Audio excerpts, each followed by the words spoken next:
story of something that happened to me earlier. You guys have to stick around for this.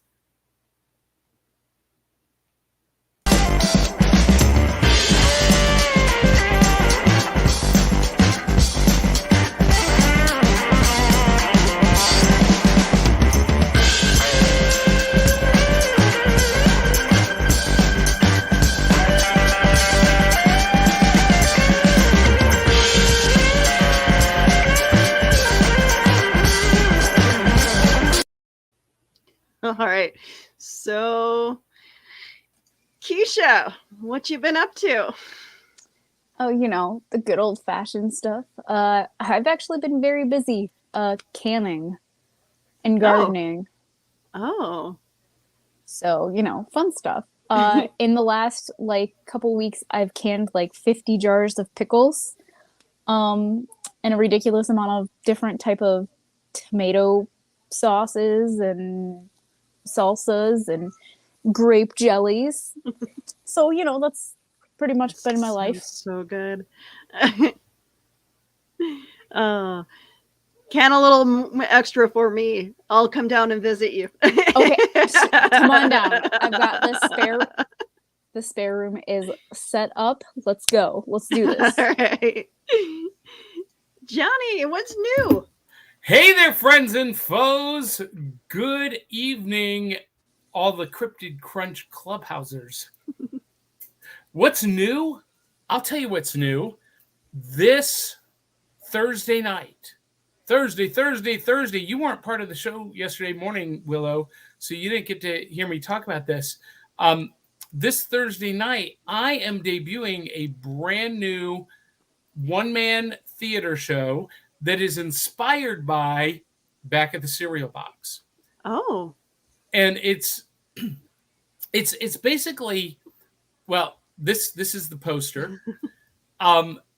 Images that you've all seen before, but Back at the Cereal Box, adulting is hard. And the concept is what happens when a middle-aged kid at heart tries to navigate through life by seeing the world through the lens of comic books, cartoons, and the instructions found on the back of the cereal box. Oh, that's awesome. Johnny, you have to record that show for me so that I can watch it. We're going to record it because the plan is to market it to theaters all over the country. And it opens this Thursday night at Playhouse 615 in Mount Juliet, Tennessee, just outside of Nashville. And 8 p.m. showtime Thursday through Saturday, 2:30 p.m. Sunday. Tickets are $15 for adults, $8 for kids. And for those of you out there who ever dreamed of seeing Johnny in his boxers, I don't think that's a dream I've had. Oh, now you won't be able to get it out of your mind. Hey. We all know Johnny has sexy legs. Oy Get that image out of your head, everyone. It's true, though. All of the Harley cosplay just popped into my head at once. Thanks, Johnny. Oh, Appreciate you're it. absolutely welcome. And those people who don't know what we're talking about, when we talk about Harley Quinn cosplay and Johnny's fishnet stockings, ta-da! No, this is where you take your leg and you do a Keisha move and just put it up on screen. Well, that might be harder. I'm wearing sweatpants and I'm sitting way low. Well, I put my leg up there for you if you saw it. Okay. I love you. I'm still not wearing pants, so I was trying not to flash you, but also show my legs. I am an adult, okay, guys? I only need to get dressed from the top up. Coming soon to onlyfans.com. Oh, my goodness. Hey, we've all seen Basic Instinct. Sorry, I only send pictures to my church. So, werewolves.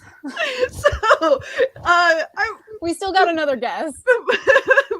Should I tell my story before I bring up the guest, or? Well, it depends. Is it relevant to our guest's expertise? Probably not. Maybe the story is best if I tell it over Facebook. But well, no, tell it. You okay, teased it now. He teased you. I get off work. I get told to meet my husband. My husband tells me to meet him at the mall closest to our work, to my work. So I hop on the bus. I'm crossing the street, and then he calls me and tells me, "Oh, never mind. I'll come meet you. Go to Tim Hortons, and I'll meet you there." I'm like, "Okay, fine." So on my way to crossing the street at Tim Hortons, this one guy comes up to me and he's all, "I'm looking for this place, and I'm not from around here. Can you help me?" I'm like, "Okay." So I look at his phone. I do the whole Google Map thing. I show him where it is, and I'm going to Tim Hortons. And he's all, "Oh, what? Why don't you come join me?" I'm like, "No, that's okay. I'm about to meet my husband." He goes, "Oh, come on, it'll be fun. We can." You're like, trying to get abducted. I'm like, aren't ya? "Dude, no. I have a husband. I'm and besides, like, I'm older than you, bud." He goes, "Oh, but I'm mature for my age. I'm 26. I'm just like, "Dude, I'm 40. No." Willow, no offense. I don't know if this is offense or if this is a compliment, but you definitely don't look 40. Like, I don't act it either. I don't know how to put that like nicely, but you don't look 40. But do I look 75? And you're not 75. Maybe 74. Oh. I love you, Johnny. But no, I'm just like, I'm trying to be nice, but at the same time, telling them to go away by, not saying those words in particular. And I'm just like, "Okay, dude, the conversation was over when I said no." Keisha, there was a comment directed to you. Okay, what was it? By Eli T. Cash. Uh-oh. Who, yes, it's always, he says, "Me and Johnny shared hotel rooms." It's true. "Keisha, I speak as an unprofessional." He's seen those gorgeous legs. Yeah, you know what? I will go off of everybody else's experience. I don't think I need to see them myself. I'm not a leg person. Well, I have a rock hard butt. Does that make a difference? I mean, it's like you hard. are not making it easy for a segue over here. Okay. So I'm werewolves. not Catholic, but werewolves. And my legs are about as hairy as a werewolf. oh, see, good segue there. Yeah. All right. So we should probably bring up our expertise on this situation. Do you think Rich? I don't think you want to come in here now. See, it was really quiet in the green room before we went live, and now he's like, "What has just happened to me?" I did mention that the show is like more tongue-in-cheek than anything, right? What you're saying is we are a train with no rails. That's what we go with all the time. Is we just don't. So something occurred to me just now. When I listened to this show back on iTunes, which everyone who is watching can listen to our past episodes on iTunes or Spotify, it occurs to me that we on this show, Willow, you never have anyone introduce themselves. So introduce our special guest, so and then tell our listeners who we are. Rich, Who are please we? introduce yourself and what you do. My name is Rich Asplund. Some people call me Crazy Uncle Dick because I'm crazy and I'm an uncle. Anyways, And a dick. Welcome to the show. Yes. Sometimes professionally as well. But professionally, I teach IT for a law firm. So I am totally used to things going way off the rails because you can't try to teach an adult computers without having to herd them like cats. Hurting them like cats is actually much easier. I'm a kind of writer. I try to write. Time gets away from me a lot of the times, but a lot of my stories deal with modern fantasy, horror, fantasy, and things of that nature. And werewolves has always been near and dear to my heart. Oh yeah. I have probably been researching werewolves longer than some of you have been alive. All right. I'm 31. Is that longer than I've been? I've probably been researching longer than Willow's been alive. Oh. Since You're young. It's about the time I was 6. So, 43 years at this point in time. That's awesome. Wow. Oh, and sorry about the hand movements, guys. I'm trying to see you guys and stuff like that because I am on my phone. And so when I'm doing this, People are messaging her and just pretend I'm poking you in the face. Okay? Well, so that's a good segue, Keisha. Who are you for our listeners or viewers who are tuning in for the first time and have no idea what they're watching? We do not have enough time to get into who I am. Okay, who am I? I don't know. God, so much pressure. So I am Keisha Aka. I write books. I do art. I don't know. She lives on a haunted farm, and has a daughter that sees ghosts. She's cute though, so I accept her and I keep her around. But yeah, that's kind of it. I don't know if you guys ever want to look me up. Okay, do it. So just Google my name. I literally pop up everywhere. Sometimes behind you. So go on, Johnny. It's your turn. I'm not good with the spotlight. Go. Well, my name is John Pike. I'm the prophet of pop culture. You can call me Johnny. And I have, for the last 40 years, been a multidiscipline entertainer and storyteller, author of 6 books, actor, singer, magician, former champion magician, and podcast host and producer of the Cereal Box Network and the host and producer of Back of the Cereal Box. And we're the Cryptid Crunch is the spin-off show of Back of the Cereal Box. It's the Sunday night clubhouse version of Back of the Cereal Box in the treehouse. Willow? He trusted me so much with hosting his show that he gave me my own. And he regrets it ever since. No, and then he threw me in the mix. Johnny, you are not good at picking people, man.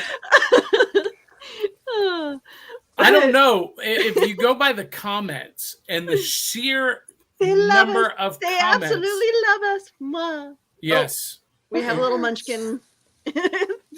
Ooh, thank you. But Willow, tell everyone who you are, what you do, and how you got wrangled into hosting this show. Barista. Been with Starbucks for 13 years. Have dreamt of being a broadcaster all my life, and I stick with podcasting because it's easier. Love it. And Eli Cash says, "Crazy Dick, welcome." Thank you. But no, I'm a nerd of all things and pop culture and lover of many hobbies. And I absolutely love learning about different things, and I'm so glad that Rich is here so that he can walk us through the whole werewolf lore. Now, I have a question for Rich. So, Okay. Rich, you've recently been exposed to our little cadre of broadcast personalities through our mutual friends, Carl Witzman and Carlene or Donna. And so, you might know, or you may not have realized that Willow is a skeptic. She is generally not a believer in cryptozoology. Paranormal, kind of, yes. But Keisha and I are the believers. And Keisha and I both kind of make fun of the paranormal a little bit because we are believers, and believers can make fun of it. Non-believers can't. So, I believe 100% that werewolves are real. And I know for a fact that we have plenty of them in Middle Tennessee. But my question for you is, one, are you a believer in the paranormal, in cryptozoology? And two, are werewolves real? And who's your favorite? Okay. That's a very long series of questions to unpack. I'm a centrist in that view. I believe there's the possibility of it. I haven't seen it. I don't think it's impossible. I think it's improbable for a lot of things. So for very many of the cryptids and the paranormal myths and stuff like that, everything starts as a seed and goes somewhere because, the old telephone game that we shall not mention the nationality of because, racism. But, the old telephone game where you start telling a secret and the secret is, Bob went to the store. And at the end of it, it's, Bob killed Mary and 3 other people. And, June 19th, it just expands and gets weird because our minds always build. Our minds will keep changing facts and things of this nature. So there's always a root of something. Now, as far as werewolves being real, lycanthropy is a real condition. Lycanthropy is a mental condition where someone believes they're turning into a wolf. Now, there are a bunch of other medical conditions out there that can cause, extreme hairiness all over the body, can cause weird sensitivities and things of this nature. And this is how a lot of vampire myths also grew. Because some people whose sense of smell is so acute, you just bring something that's very potent like garlic nearby, they're repulsed. Oh my God, it's a vampire. Now, Rich, I got to pause you right there because you may not be aware that Keisha Acuff was once upon a time part of a vampire cult. Actually, I was part of a conversation where we talked about that. That was a Last Man Standing, I believe, that was brought up on. Yes. I often do the Last Man Standing with everyone, so it gets caught up. People bring it up kind of often. It is believed that I might be a vampire. Who knows at this point? I'm in the dark all the time, so people just assume. Right, Johnny? I've been meaning to pick your brain on the whole vampire cult, but that'll have to be for another episode. Yeah. Oh, yeah, because we're talking about werewolves tonight. I had to think about what we were talking about again. Is there a werewolf cult out there, like similar to that of obviously. a vampire cult? There's actually, it's not just werewolves. So there's a movement out there called therianthropy. So these are individuals that some believe they actually can transform all the way into a creature, but most of these people, it's more of a metaphysical, I'm a weird dragon and I believe that, I associate, it's the I identify as. It's the old version. And, once upon a time, I was actually involved in several group discussions like that back in the days of Live Journal. Get off my lawn. But yeah, I was involved in several chat groups and stuff like that. Because again, it's one, I love werewolves so much. And when I was younger, I wanted to be one. I was a true believer that there is the extreme possibility, and I wanted to be one. Well, Rich, you talked about condition of unusual and unusual hair growth, and the most famous was this guy, Yes. the dog-faced man from Barnum and Bailey's Circus. And this is a real guy. This is not makeup. And they believed when he was a child that he was a demon-cursed werewolf. But he just had some kind of odd disease that his whole body was covered with thick, long hair. Technically, it wouldn't be a disease because it's not really harming him. It's a condition. Yeah. You say tomato, I say tomato. Does anybody say tomato besides me? Potato, potato, tomato, tomato. Let's call the whole thing off. There's our music for tonight. And as far as favorite, if we're talking transformations, Howling was always a great one. American Werewolf in London was one of the champions of the transformations of all time. But more recently, I really have a soft spot for the 2010 remake of The Wolfman. That was they did it. Hell, why can't I remember his name? Benicio del Toro. Yes. He always looks like a crack addict, but he actually looked healthy in that movie. And Jack Nicholson did a Wolfman film just called Wolf, wasn't yes. it? Yeah. Him, James Spader, and Michelle Pfeiffer. That happens to be one of my wife's favorite. Pointing into the other room because she's afraid to be anywhere near a camera. I don't know why. She's a completely gorgeous, beautiful woman, and it's why I chose to be with her. Anyways, I don't know what she did wrong to get settled with me, but I don't know what I did right to get settled with her. And I just hope she keeps screwing up and I keep doing good. That works, right? Yeah.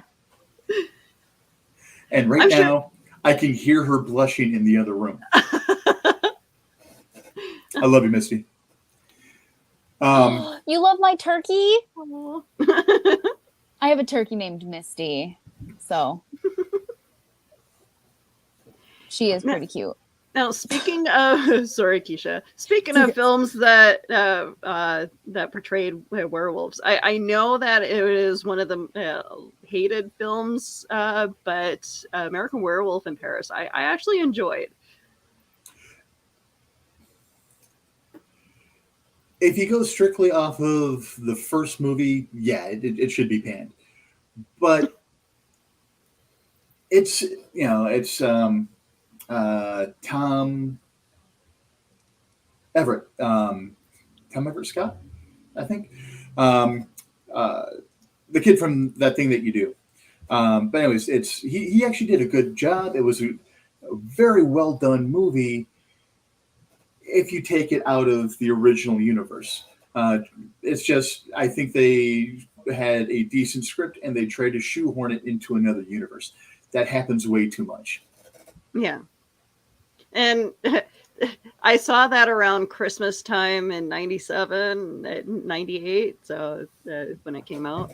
And I loved it. Like, there's that one part where the ghost is one of his friends that died, was trying to call for a cab and his eye popped out. Like, I lost it in the theater when that happened, but Oh, right. the undead sidekicks in those two flicks are what really make it a great flick. It's what turned them into cult classics. When we're talking about werewolves in film, I have a hard time getting into modern werewolf movies because, to me, the ultimate werewolf, the best ever, was the Universal Werewolf played by Lon Chaney. yes. And this is actually a still from Abbott and Costello Meet Frankenstein, which the Wolfman was a frenemy of everyone else in the film. And super funny movie, great movie. Keisha, if you've never seen it, you've got to see it. And of course that inspired So I Was a Teenage Werewolf with Michael Landon, and then that spawned Teen Wolf with Michael J. Fox in 1985. And then the sequel, Jason Bateman, Teen We Wolf don't 2. talk about Teen Wolf 2. We don't talk about Teen Wolf. No, okay, so guys, let's talk about the fact that most of the lore that we believe today about werewolves actually comes from cinematic background. A lot of the general what we believe werewolves are right currently and how they react to things and do things is actually from the 1941 movie Werewolf Man. Is that what it was called? The Wolfman. Yeah. The Wolfman. Okay.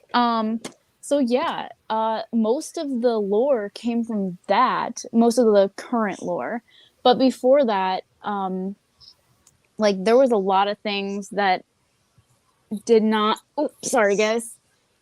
A lot of things that are believed now were never believed before 1941, and then we just kept with them. Like the original, most of the original belief systems on werewolves are based off of, like, you know, most of them were just like they were put under a spell or had a curse on them. The whole being bitten in order to become a werewolf kind of didn't come in until later. And yeah, so, the curse is very much a fiction, you know, type of thing, whereas the original legends, a couple of them were curses. Lycan being cursed by Zeus for feeding him the remains of a sacrificed child. Fun fact, you know, Cain, both cursed for serving a god a human sacrifice. Anyways, sorry, I digress. But you know, that's an apparently interesting. they don't like eating people. Not usually. You know, the Epic of Gilgamesh. Gilgamesh rejects a woman who has turned a former lover into a werewolf, which I believe the Epic of Gilgamesh is the first written place that, you know, werewolfism really shows up in culture. But then again, like I said, you got Lycanian dealing with that in Greek culture. You've got the Romulus and Remus myth when it comes to the founding of Rome, where they were suckled by a she-wolf. You know, and it just perpetuates down throughout the ages. As you get closer to the Middle Ages, you know, it's usually some type of deal with the devil. Either, you know, a direct contract with the devil to be able to go ahead and change forms. And it wasn't like the cinematic form where it switches, you know, or stops halfway, where you're this hybrid of man-wolf. It's you're a man, you become a wolf, or woman become a wolf, and then vice versa. A lot of it was wolf straps, some type of wolf skin that one would strap on, either a belt or some other garment. Oddly enough, that also kind of dovetails into the Norse berserkers, who would wear bear skins and wolf skins as they charged in a battle, and they would act like an animal with animal frenzy, which would sometimes scare and confuse other people. In fact, the Norse called some of them Ulfdanian, which basically the Ulf part of it means wolf, and I don't remember what the last part was, but basically it was transforming into a wolf. They were believing the person was transforming into a wolf for the rage of battle. Some of the earliest werewolves that were convicted, if you're looking at Michel, hell, what was his name? One moment while I actually look at my notes. Michel Verdun. I cannot pronounce French to save my life, so I'm probably butchering these people's names, but they're dead, so it's not like they can come after me. Pierre Bergot and Philibert Montat. When Michel Verdun was captured after being thought to have committed many murders, he confessed, and then he threw his two buddies under the bus, and they were allegedly transforming from an unguent that they received that they just rubbed over their body. Now, there's a very good possibility that this ointment that they're rubbing on themselves was just so filled with hallucinogens, it's not even funny. But that comes into play with a lot of supernatural. With you, or it was an early form of the hair cream. What do they call that? Rogaine. Snake oil. Rogaine. Snake oil, I believe. And when they rubbed the Rogaine all over their bodies, they got this. Yeah, but that's hereditary, isn't that? That is, yes. This, yes. That is a genetic mutation.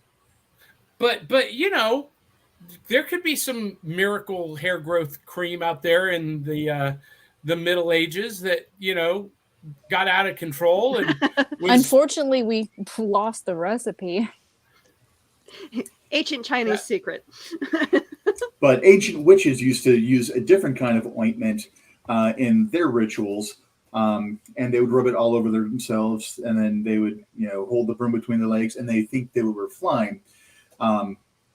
That ointment had nightshade in it, which caused muscle spasms in the skin, which would make it feel like the wind rushing past you as you're flying.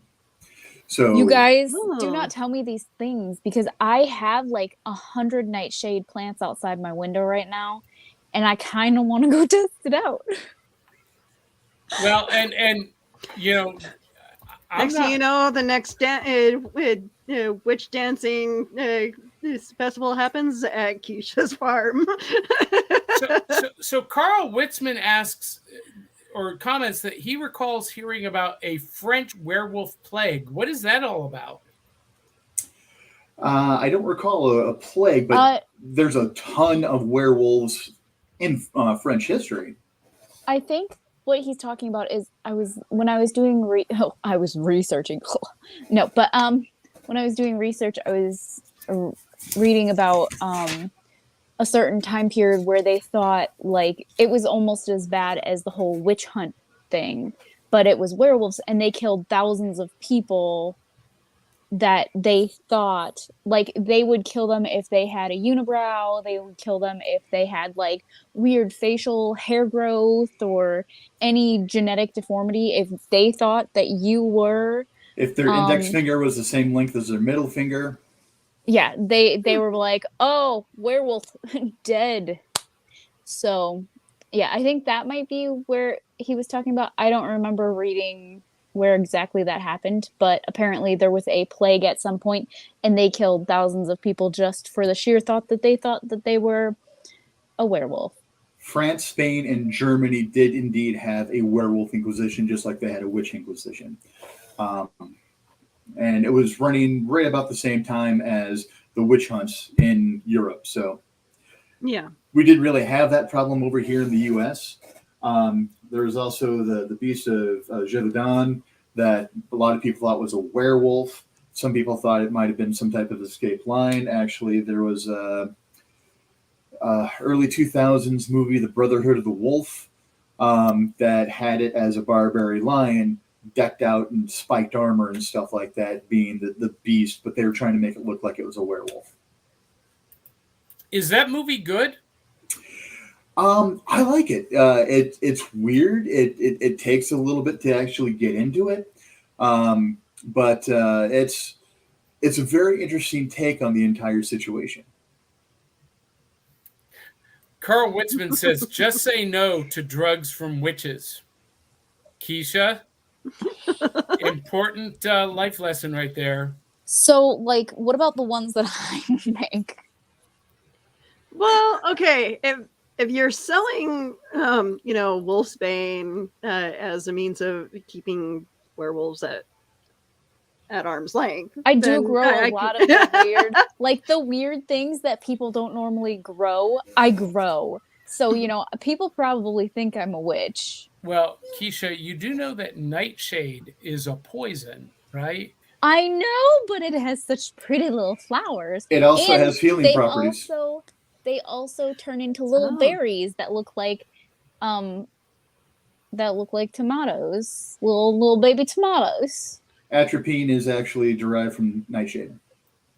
And if you mix it in the right quantities, in the right doses, it will give you superhuman abilities, superhuman strength and invulnerability, as we saw. I got enough plants out there in that Luke I Cage. could be indestructible. Yeah, Luke Cage taught us that lesson. The deadly nightshade, you can become, yeah. So, little fun fact for those of you that do not garden, tomatoes are actually a nightshade family as well. So are potatoes and apples. Yes. Oh. So maybe the werewolves were just overdosed on tomato plants, and it caused their hair to grow incessantly because there was too much the vitamin C and antioxidants in the tomato and the yeah. We're creating our own lore here, guys. Yeah. This is how lore gets started, okay? Rich is like, oh my God, I wish these people would take this seriously. Welcome to the show, Rich. I've got no problems with the way everything's going. It's a fun ride so far.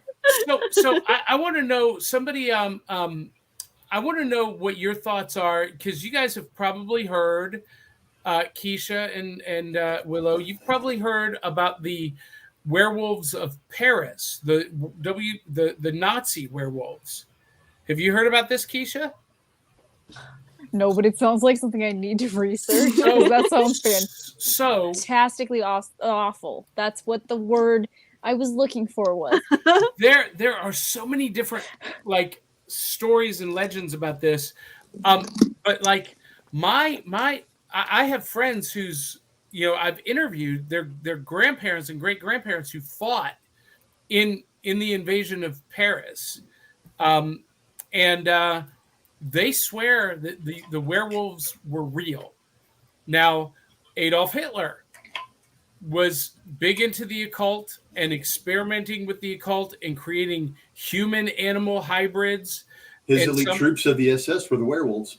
Yeah, well, and some people believe that he had succeeded, and that during the invasion of Paris at the end of the war, he was desperate and he unleashed the werewolves. And then there are other people like Wikipedia who say it was just the name of an SS division, an elite tactical squad that was sent in to do guerrilla warfare, hand-to-hand combat with American and European soldiers. Where do you fall on that, Rich? Okay. So with adrenaline running high in a situation like a war, and with all the weird stuff that can come through, and the fact that so many despots use chemical warfare, there's a great possibility some type of hallucinogen was involved. If you got someone geared up in a mask just right, the right type of uniform, they're striking at night. The profile of a gas mask can appear like a wolf's muzzle. But again, like I said, I don't believe it's impossible. I believe it's improbable. It's with all the weird crap that Hitler did, get into and look for and things of that nature, it's possible he might have stumbled across some weird thing. To take it another bent, if we talk about Hellboy, and all the weird stuff and how that ties in, that's very Hitler-esque, that, the stuff that he would do. I could totally believe that. But it's the power of suggestion is really powerful as well. To go to another insane maniac, Charles Manson, his family was called werewolves as well. Interesting.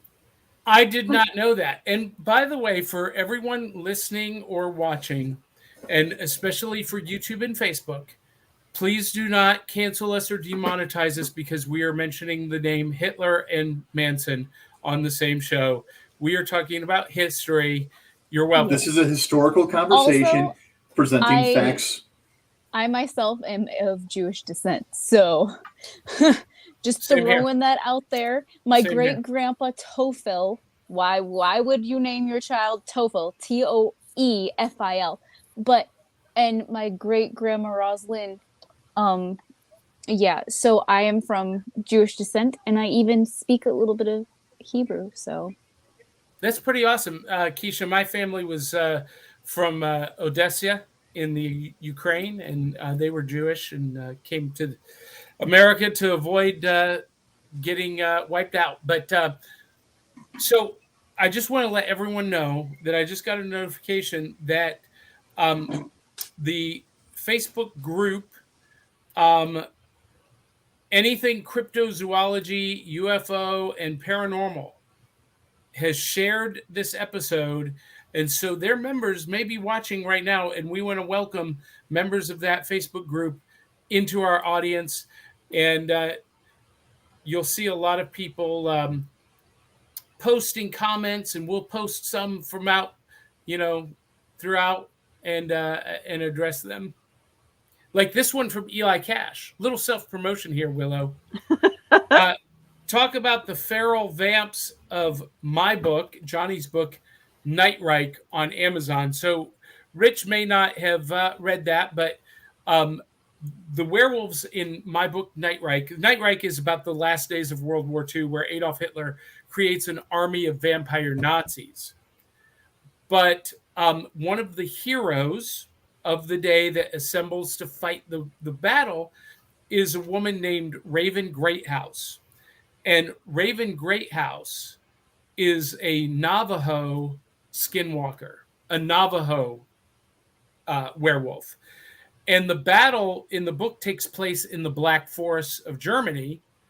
And she's able, through kindred spirit, through the Manitou of the land, and Rich is tracking right along with me. For everybody else who's like, what is Johnny talking about? Rich knows what I'm talking about.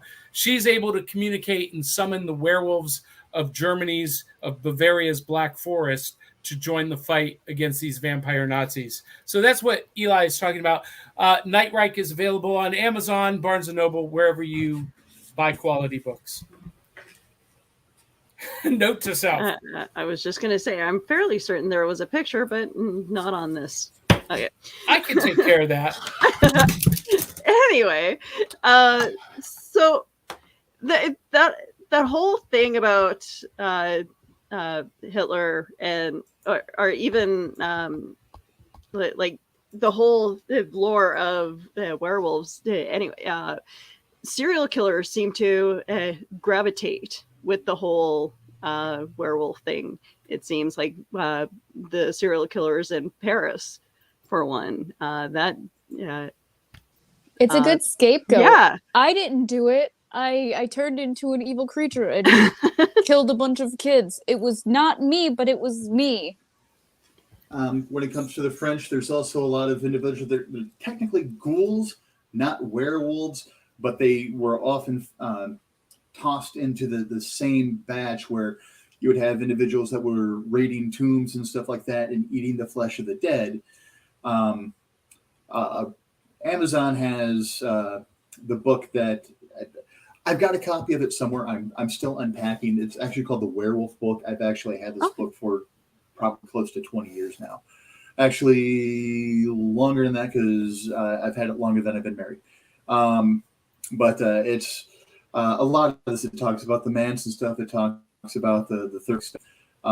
It also mentions a lot of other interesting paths that things have taken throughout history.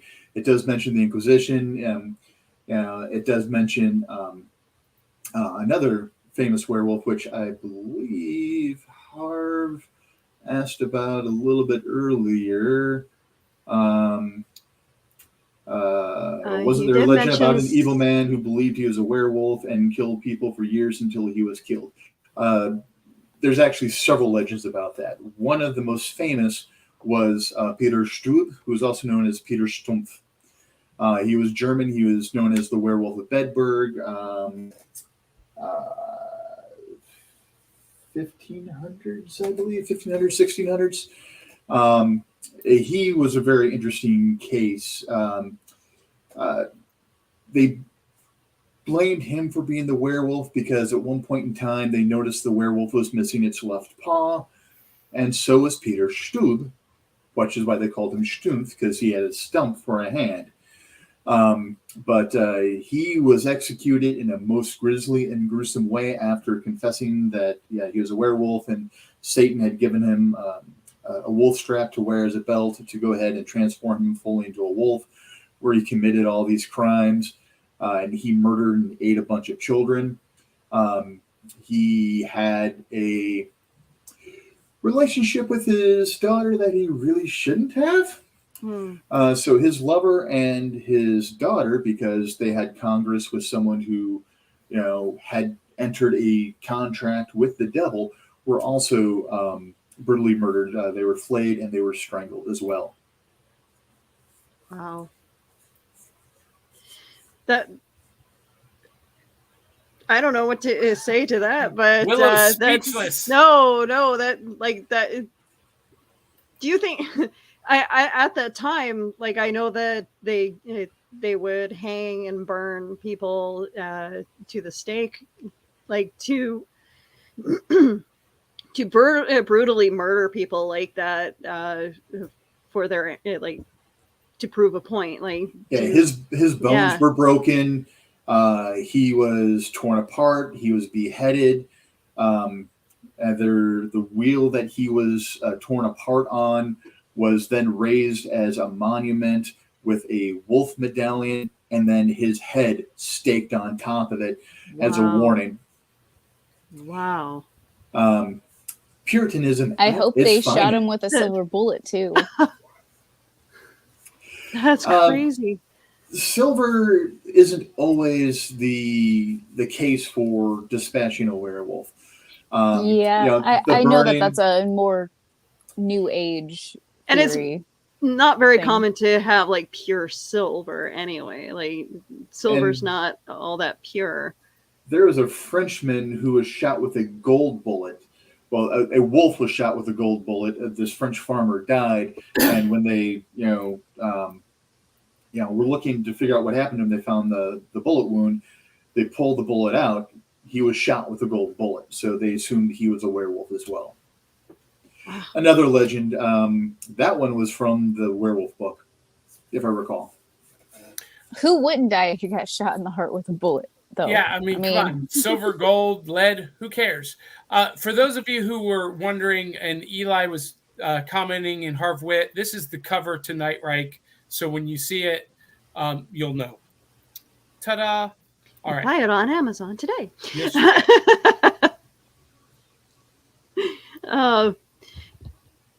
There? Oh, go ahead, John. And your book, Rich, Eli asks, that you're referencing is just called The Werewolf Book? Let me double check just to be sure. I believe so.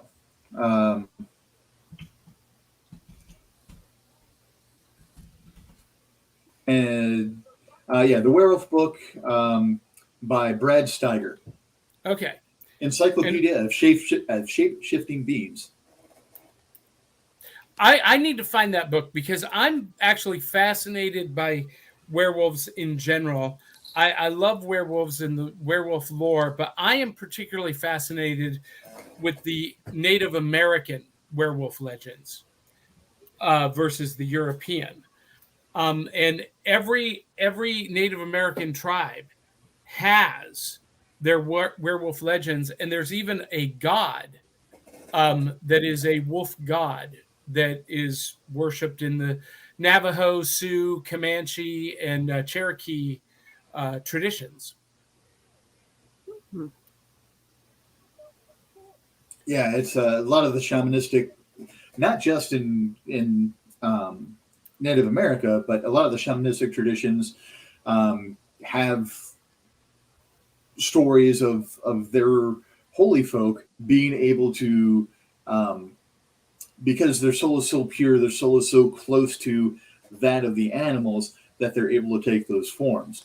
But the stories in Native American history are some of the richest. One of the favorites of mine, which it wasn't really meant to be that kind of story, but it plays heavily in the movie Thunderheart with Val Kilmer.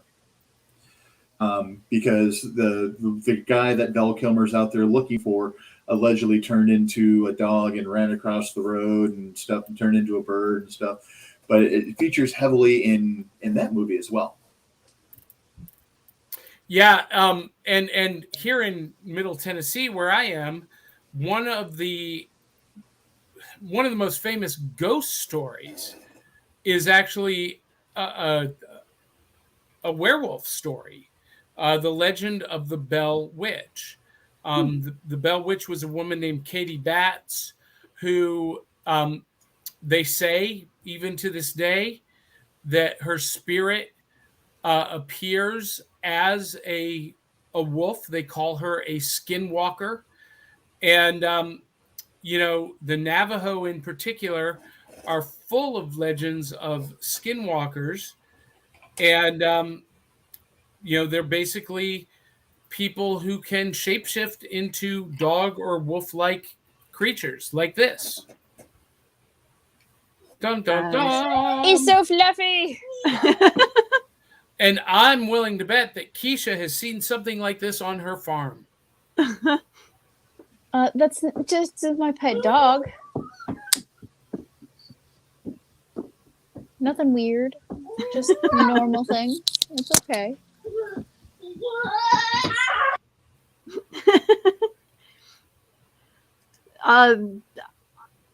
I haven't really watched Smallville, so I wouldn't know of this character that they're talking about. But those of you who have watched, apparently Clark Kent fell in love with a skinwalker. I don't remember that episode. It must have been like one of the middle seasons that I lost interest. But now I'm going to go back and find it. Okay, so I've been rewatching all of Smallville for like the last several months. I don't remember seeing that. I may have blacked out though.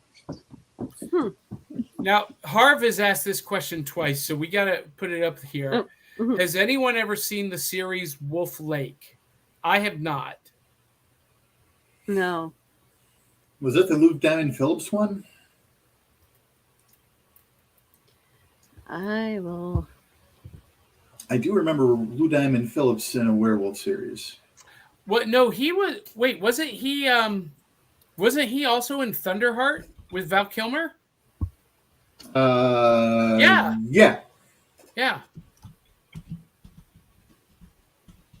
Okay, he says it was Lou Diamond Phillips series, and the werewolves could transform into wolves.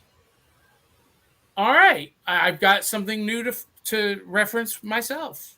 Yeah, Lou Diamond Phillips, I want to say, is a cop that comes to the town who I think he doesn't know what's going on, and they're trying to keep everything on the down low so he doesn't figure out. But the entire town, or almost the entire town, are werewolves. I don't remember what year that was released. I want to say early 2000s, maybe? Yeah, 2001, 2002, yeah. Well, I want to show this, as we're talking about different media with werewolves and talking a lot about movies and TV shows, and the list is long. I mean, we didn't even really talk about the originals or Twilight, The Order, or Twilight, or there's a bunch. Being Human, but this comic series, Moonshine, by Brian Azzarello and Eduardo Riso, is about Appalachian werewolves during Prohibition. And basically they're bootleggers, they're moonshiners, and the Appalachian werewolves find themselves in a war against the Chicago mobsters who are trying to take over their bootlegging operation. On 5 volumes. This is volume 1. Unbelievable, beautiful story. great read, definitely for mature readers, not for kids. Okay, Eli, I kind of know this reference. Yeah, I've seen a couple of those episodes. It's funny how when you're watching TV at late at night, some of the stupid stuff that is out there. There was Wait a minute. Are you calling werewolves stupid stuff? A lot. Okay, a lot of the fandom stuff. Whoa, that's out there. Are you calling fandom stupid stuff? No. Okay. Mindless. There's like mindless television out there that when you're bored at night pops up on screen and you're just like, what is this? Willow's like, Johnny's throwing me under the bus. Oh my God, what's happening? When it's mixed with teen dramas. Yeah, I can do without the teen drama. That's why, you know what? That's why I never watched the TV series Teen Wolf with the current Superman, Tyler Hoechlin. He was in that series. That's how I met him. Actually, that's a long story, but I never watched the series because I was such a fan of the Michael J. Fox movie. I love that movie. It was silly. It was campy. But it was a lot of fun. And I just couldn't imagine them taking that movie and turning it into a serious teen drama. Yeah. I don't know. Just what they did to the Archie comics for Riverdale. I'm sorry, guys. I don't know why people still watch that show. What, Riverdale? Riverdale was awesome. Now, it was good for like the first season. I did have to stop in the second season, and I haven't gone back to catch up. But yes, they did adapt the Jughead the Hunger story from Archie Comics into Riverdale, and I do need to see that. I think that could be fun. When they bring in the Punisher, please let me know. Will never happen. Okay, guys, I'm trying to throw this train back on the tracks for a second. Too late. I tried, guys. You heard? I tried. We're talking about werewolves. No, so I was gonna say, guys, it's almost the end of the hour. Yes, it is. Unbelievable. I still have to take my clothes off the line and go shut up all the animals. I need a nap. Coming soon to OnlyFans. Y'all want to? Keisha doing laundry. You know what? Taking the clothes off the line with no pants and shutting up the animals. That sounds accurate. Why don't you think I have no pants on? This is why she does this at night, folks. See? No, I do it during the day too. I'm thinking there's probably a huge market for Amish OnlyFans. You know what? I'll bet you that exists. Somebody Google that right now. Please do not Google that. No. Nobody Google that.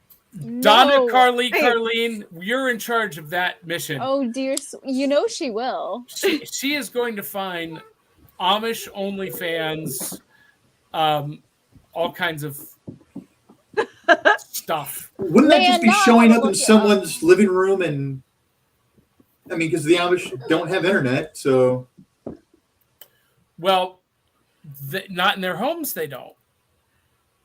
Well, it's also what's that? When Amish kids go on their sabbatical or whatever for a year. That's it. Carl. I think my child may. Mennonite, on the other hand. You good, honey? No, I lived in Mennonite in a Mennonite area. The last thing I need is to see people I went to school with on the internet. Look, I grew up in an Amish community, real deal, in Hartville, Ohio, and the stories I can tell you about the Amish community, I'm just gonna say it's pretty amazing. But Keisha's right. We're already at the top of the hour. I gotta go, but I gotta know, Rich. We just barely scratched the surface. I feel like you've got notebooks and notebooks that could be a doctoral dissertation on this subject. I can talk about this for hours on it. My wife and I have talked about werewolves for hours on it. I love that, and someday I want to sit down with you at a convention and just talk about this for hours on end because I love this subject. But I gotta know. We asked this question at the top of the hour, and I'm coming back to it before we close. Are you a skeptic or are you a believer? Werewolves, where do you land? Like I said, I'm actually straddling the line. I have not seen one with my own eyes yet, so I'm not convinced that they are out there, but I do believe in the possibility of them being out there. I'm a very open-minded skeptic. It's possible, but it has to be proven to me. Now, with a lot of the things that I've seen through my research and stuff like that, and the various websites and books that I've read, it's possible for people to be mistaken for what they've seen and believe they've seen a werewolf. But again, until one rears up in front of me, I will learn how to speak here eventually. It's not like I do it for a living. Until one rears up in front of me, I'm not sure that one actually does exist. I would love for one to exist as long as it's not trying to eat my face or my wife's face, because I like my wife's face or my kids' faces. I mean, I like my kids too. Well, usually.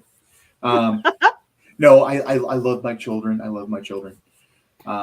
Does anyone else get concerned that Keisha has a very mischievous smile when you mention eating your face? I'm just, you Keisha, guys. I'm concerned about you, Keisha.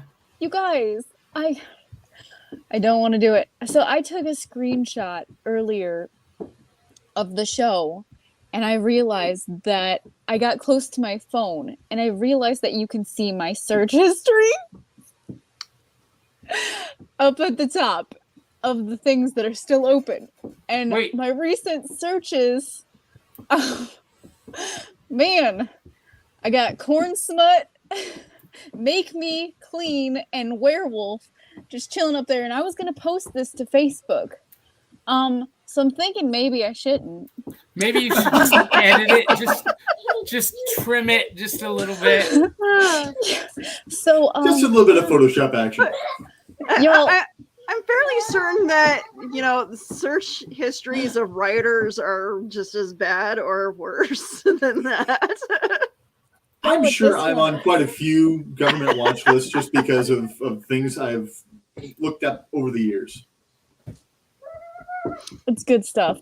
So I don't know if y'all saw on my Facebook post, but I was looking up corn smut because corn smut is actually like a mushroom that grows on corn. And that's what it is. I tried to look up a recipe on Pinterest, and Pinterest yelled at me and was like, "We allow some nudity, but that is not something we allow." And I was like, "Wait a second, what do you think I'm looking up?" And I Googled it. Now I gotta know, Keisha, you are corrupting us. Corn smut tacos, guys. Oh my gosh. That sounds like a great name for a band. I was just going to say that sounds like next on Pornhub.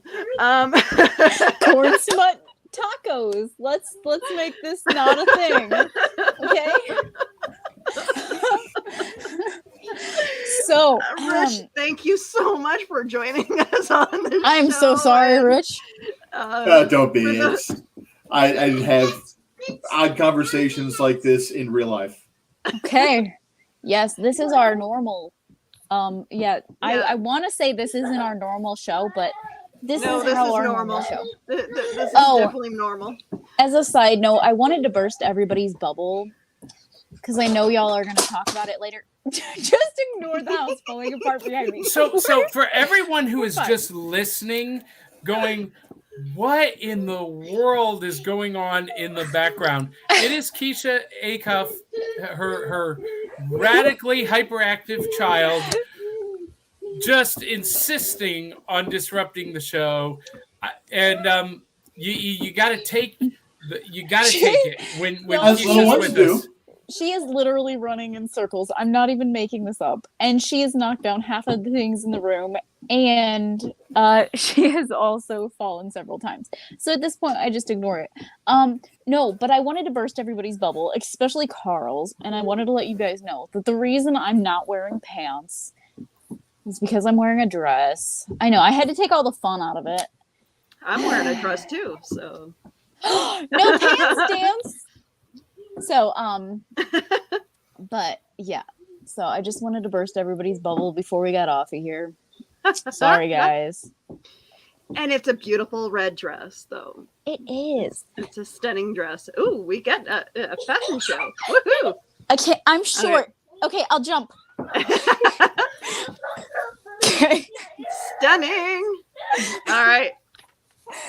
That's probably the most dressed up I've seen Keisha since we started. And I doing this literally just put it on to go to sleep. I have a completely different outfit picked out for tomorrow. So. And Dolores is calling up demons with a dance, says Carl Witzman. That's about right. And I think that's our cue, Willow. All right. Rich, tell us where we can find you on social media. Rich Asplund Jr. on Facebook. I'm usually hanging around in the green room for those who are part of Uncle Carl's secret humor group. And then I usually join Dan on Last Man Standing on sometimes Thursday, usually on Saturdays. Ooh, excellent. I'll have to join you guys soon on that show. And Last Man Standing can be found on the Rising Tide Broadcast Network. Ta-da! Yay! Keisha or Johnny, you guys want to tell people where to find you? Follow me at johnpica.com and do all the things. And like I mentioned at the beginning of the show, you can get tickets to Back of the Cereal Box. Adulting is Hard for this Thursday through Sunday at johnpica.com. So click it, do it, like it, live it. And I don't know what just happened. Ring around the rosy. Keisha vanished. And her daughter is running around an empty chair. This looks like the start of a horrific movie. Did the rapture happen? Huh. All right. Oh, I see red. There's Keisha. Y'all, this is my life. I had a kid, and I know I have ADHD. It's very apparent. And I was like, maybe my child won't have ADHD. I think I lied to myself. Science is a beautiful thing, isn't it? Yeah. Keisha, where can we find you on social media? Well, I have an OnlyFans. No, I do. It's empty. But so you can literally find me pretty much anywhere. I'm on TikTok, I'm on WickWhack, Pollywanna and a couple other things. Literally just Google my name. I pop up everywhere. So Keisha, I have 2 words for you. CBD treats.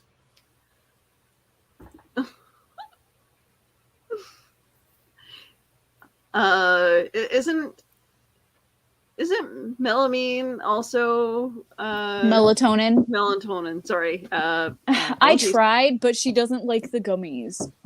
Tryptophan also works. I'll have to try that. She's still going in the background here, guys. You might need to add caffeine. Actually, so people who have ADHD and stuff like that, when we have caffeine, it actually is it calms us down. Yeah. So like it creates a normal state instead of the flux. Yeah.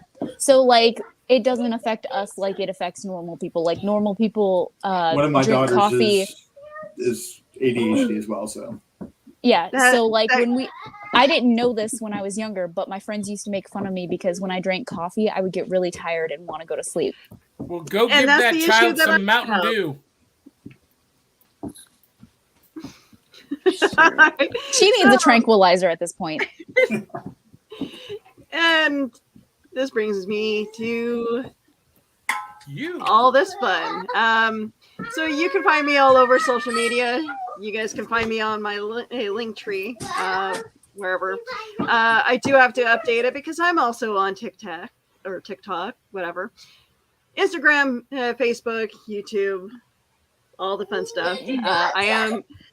I'm all over the place. And if you guys liked our show, please contribute at buymeacoffee.com/cerealboxpod. If you hate our show and you think that we can definitely improve, maybe send us a little bit of cash so that we can improve and get more guests.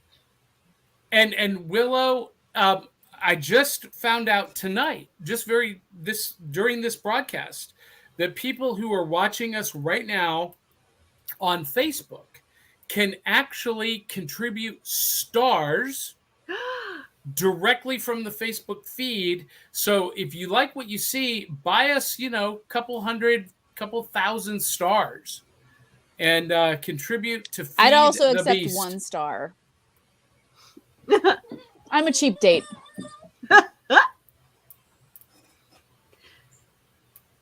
Yes. What Keisha said. We will dance for those stars. Oh, Johnny won't, but I will. Okay, guys, I think that's our We should probably end the show that's before it goes for even darker. ending the show because we're getting there. Yep. All right, you guys have a wonderful night. Thanks for joining us. Sorry, Rich, I apologize for the craziness, but no need. It's been a blast. I love you guys. Have a good night. Take a let, y'all.